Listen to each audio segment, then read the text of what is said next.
Operation সিঁদুর নিয়ে বিশ্বের দরবারে প্রতিনিধি দল পাঠিয়েছে ভারত। পাকিস্তানি বা পিছিয়ে থাকে কিভাবে? কিছু তো একটা করতেই হয়, তাই না? আর তাই ইরান সফরে গিয়ে ভারত পাক শান্তি আলোচনার আর্জি জানালেন পাকিস্তানের প্রধানমন্ত্রী শেহবাজ শরীফ। যদিও নিজের দেশের মাটিতে দাঁড়িয়ে এসব শান্তির কথা একবারও বলেননি শরীফ। কেন? দুধকলা দিয়ে পোষা জঙ্গির দল টুটি টিপে ধরতো তাই? সত্যিটা হলো, পাকিস্তানের সন্ত্রাসবাদ নিয়ে বিশ্বের কাছে ভারতের যে বার্তা পৌঁছেছে তারপর শরীফের সামনে একটি রাস্তা খোলা থাকে, আর তা হলো অন্তত মুখে একটু একটু শান্তির কথা বলা। ঠিকই আছে, one way is better than no way. নেই মামার চেয়ে কানা মামা তো ভালো। আর তাই ইরানের মাটিতে দাঁড়িয়ে ভারতের সঙ্গে দ্বিপাক্ষিক আলোচনার ইচ্ছা প্রকাশ করেছেন শেহবাজ শরীফ।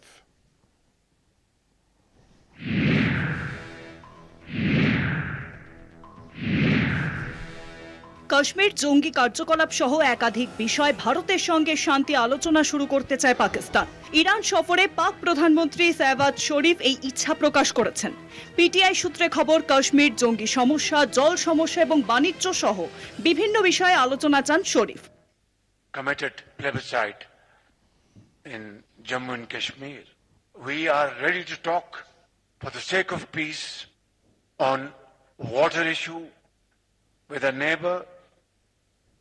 We are ready to talk to promote trade and also counter terrorism if they are serious. But if they choose to remain aggressor, then we shall defend our territory and our country like we have done a few days ago by the grace of God.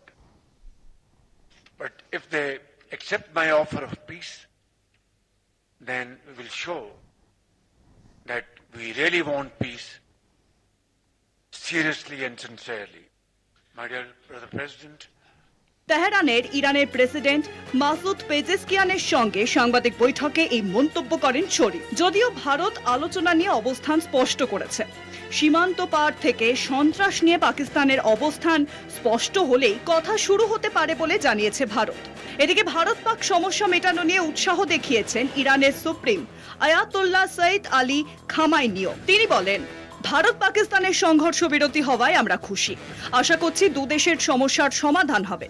এদিকে নিজেদের মধ্যে যাবতীয় দ্বন্দ্ব মিটিয়ে আলোচনার টেবিলে Iran এবং পাকিস্তানও। পাক প্রধানমন্ত্রী শেহবাজ শরীফ এবং ফিল্ড মার্শাল আসিম মনির তেহরানে গিয়ে ইরানের শীর্ষ নেতাদের সঙ্গে কথা বলেছেন। বিমান হানা চালায় ইরান। পাক সীমান্তবর্তী বালুচিস্তানে গত বছরই ইরান এবং পাকিস্তানের মধ্যে আকাশপথে সংঘর্ষের ঘটনা ঘটে। পাল্টা প্রত্যুত্তর দেয় পাকিস্তানও। কলকাতা টিভি।